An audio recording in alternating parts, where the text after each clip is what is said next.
Hey there, folks. My name's Ryan Smithwright, and I'm an armchair philosopher. Today, I want to talk about absurdity, pragmatic absurdity.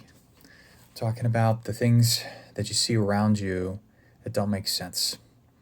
Uh, I I like to use philosophy in the most practical way, oftentimes, as a thought experiment for what we might want to change around us, in the worlds around us, and the institutions, and our relationships, and our plans. And there's a lot of things that I quietly think to myself are absurd. And so I thought, let me start sharing some of these ideas, and maybe we can start a profitable or useful discussion. So, among the kinds of things that come to mind, gyms.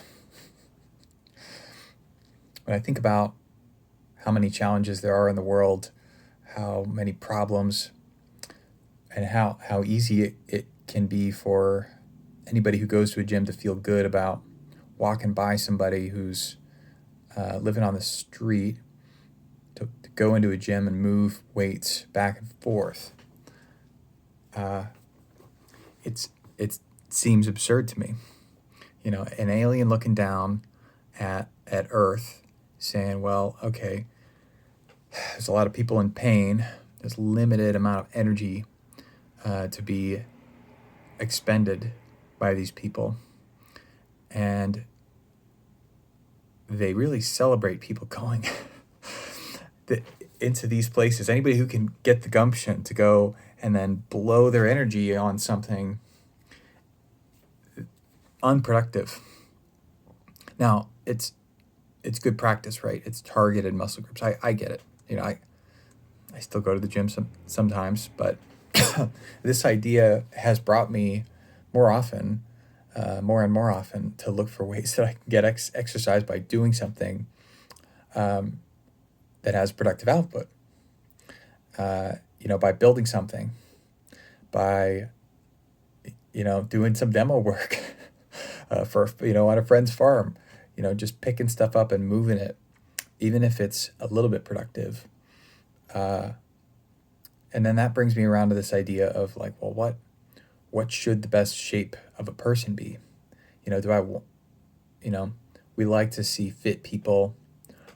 It's obvious why that's a nice thing to see, why people are attracted to it. You don't have to, both logically and emotionally, but should we enjoy or look for people who are the shape of wasted resources?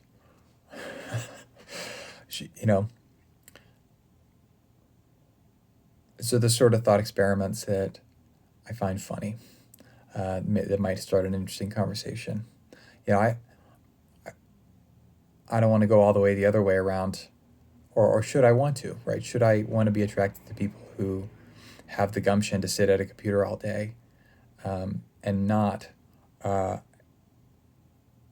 move around very much, if that is what we need in the world more? So I think there's probably I don't know, in the future, will we head towards a view of physical fitness where we idolize people who optimize doing enough exercise to be healthy, so that, if you sit at a computer all day, you never exercise at all? Can you go for a jog if you need to, move somewhere quick, but then not more than that, right? Or can you play kickball and not strain anything socially?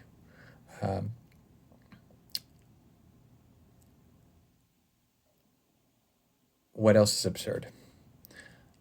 The way we track speed limits is absurd, or the way that we police speed limits is absurd. We can easily track the speed of everyone in cars anymore, right? I mean, we can, if you've got your phone, everybody using GPS, the phone knows your speed limit. And we use laws to say, well, we can audit your speed limit. And, at random, look, I don't love the idea of having that extra amount of control, but we should think about how many resources are being spent on that way of on that system, and where they could be reallocated slowly over time. It makes me think about also how disruptive change is probably not ideal usually. Putting all the police proposing to put all the street cops out of business who spend most of their time, who maybe start their careers looking for speed limit quotas, doesn't make sense. And so, but having a long-term target where, okay, gosh, we hear all the wonderful and also important things that we want to do as a society. How can we replace this spend by 10 or 20 years from now and lean those resources toward this amazing future?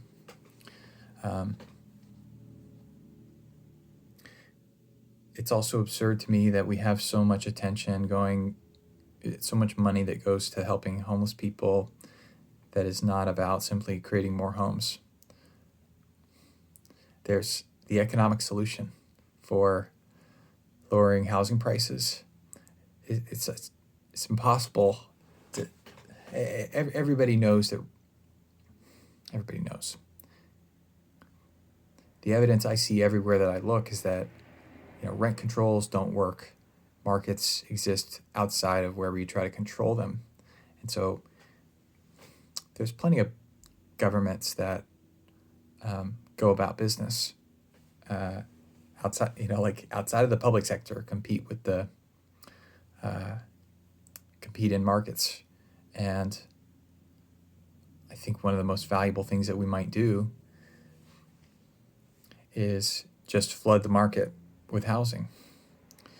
So if we reallocate resources from policing, what if we raise speed limits like the German Autobahn, and simultaneously, I think a lot of people would be happy about that, and then give the option for police officers to move to, I don't know, more kind of FBI investigatory work, or more like mental health services. I mean, police officers are having to spend a lot more time treating the results of mental health issues. So why not have? I think there's a lot of them that wouldn't mind, still being able to show up when they're called with a gun on their hip to a disturbance, with the training to and the primary purpose of de-escalation and of community support, like a different colored uniform, right? Like community support, right? I think pharmacies are absurd in a similar way. I don't want to hurt anybody's feelings, but the work that pharmacists do can mostly be done by computers. It's rules. It's if this then that. It's the rule of, can this person be given a prescription or this drug? It just has some conditions on it, and all that exists in computers, and the rules are as simple as you can imagine. I think, right? I mean, and I think most pharmacists would admit that they use computers. The best service when I go to the pharmacy is if a pharmacist knows that I'm going to have drug interactions, and they do that because often, or if they get a notification because the computer tells them, right? So how can we look for really obvious things like this and not look past them, and then not fight kind of selfishly when we find ourselves in that place where change could be really helpful for the common good? I think we have to get people out of a place of selfish lack where most people feel too close to not having what they need, that everybody feels selfish about when opportunities for change arise. And so the way to do that is by degrees, right? Don't take that idea about pharmacies and put all the pharmacists out of work. Don't share it with pharmacists. Open a forum, and ask pharmacists how that idea should be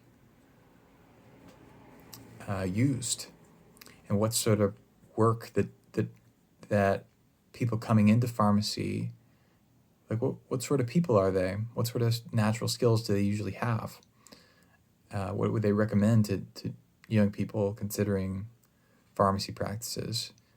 And we're going to start to encounter this absurdity. I guess I'm seeing a pattern of like, okay, misallocation of resources when new technology arrives. And so, when AI starts to displace people in professions, we should start to build some tools that we can use from those who have had to lead the rest of the professions, right? So when radiologists start losing to AI more and more, instead of just using the tools, that we don't need full-time radiologists as much, because we can do image classification without a specialist from pattern recognition. Will it be absurd to try to employ people in that specialty?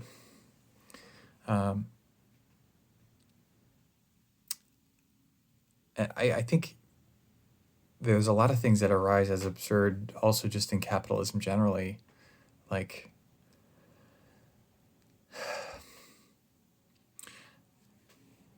people have tried to sell me box springs at high prices.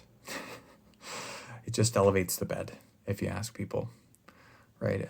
We're engineering obsolescence into most hardware, so that people have to buy new things.